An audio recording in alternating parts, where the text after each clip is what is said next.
when you think about trading markets, you have to start with what's priced in and what people's expectations are and what expectations are priced into assets. The Contrarian podcast is perfect in that sense because in order to generate alpha, you have to be contrarian to whatever that expectation is, right?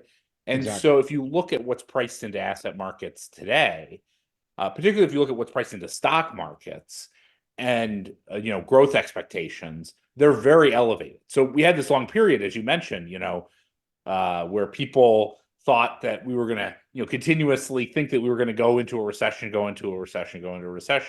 Well, basically over the course of the last 3 or 4 months, that has totally been wiped away. And now expectations are for the US to be basically as strong as it's been over the last, 2 or 3 years, for that to continue essentially out for many quarters into the future. So, for instance, if you look at economists' expectations, which are not a perfect measure, but a pretty good indication of what's going on, they're for 2024 growth to be at 2.5%. Well, we already know what the first quarter was, 1.3%. Okay, well, that means that the rest of the year has to be at 3%, 3% real growth. 3% real growth for the U.S. economy is very, very strong.